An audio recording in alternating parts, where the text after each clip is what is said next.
According to producer Stephen D. Binder, Tim McGee's close friend will return in season 22 of NCIS.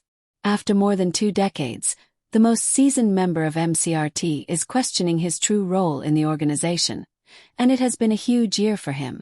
Even though Leroy Jethro Gibbs, who retired in season 19 of NCIS, and nearly every other member of his former team have gone on, he is still dedicated to his profession.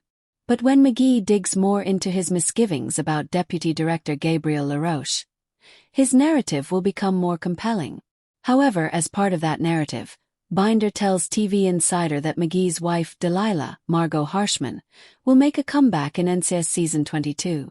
The episode Killer Instinct, in which the McGees spend time with the LaRoches, will feature her presence. Regretfully, Binder doesn't specify the precise time the aforementioned outing will air. Other well-known individuals, such Carol Wilson and Carla Marino, will make a reappearance in addition to Delilah. See his whole quotation below. Despite its reputation for romance, NCIS managed to keep McGee and Delilah's marriage strong.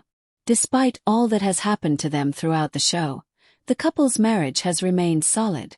It's true that the show hasn't really examined their marriage in a long time, mostly due to the events of NCIS season 22, but with McGee's growing mistrust of his boss and his mounting resentment at being passed over for a position he really deserves, seeing Delilah this season may help viewers better understand his mental state.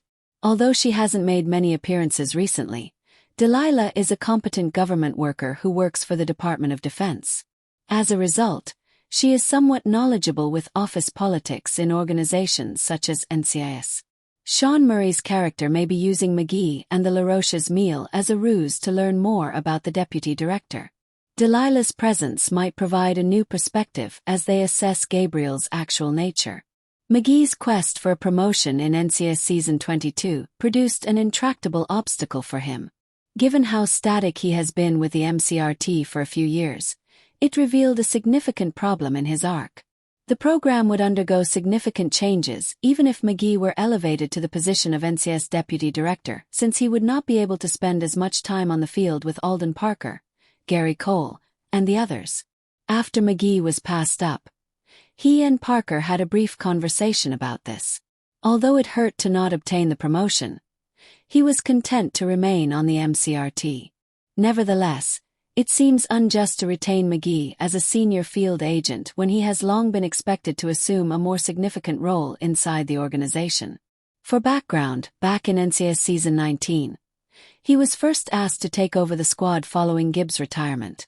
However, McGee stated that he didn't want the position at that time since he didn't enjoy the long hours and extra paperwork that came with it. What made him decide to alter his mind in season 22 is still unknown. Given that their household dynamics may be shifting, perhaps Delilah can help solve this riddle. McGee has been quiet about the situation ever since he was turned up for the promotion. Even though NCIS season 22 has made it clear that McGee is wary of LaRoche, it helps that he hasn't been working with the MCRT as much in recent weeks. In general, it's intriguing to see how NCIS intends to address this problem and what effect it could have on the future of the show. The upcoming episode of Delilah should provide answers on all fronts. Though it's important to note that this isn't the first time the program has dealt with a mole in the agency, it's hard to predict where NCIS is heading with LaRoche's plot.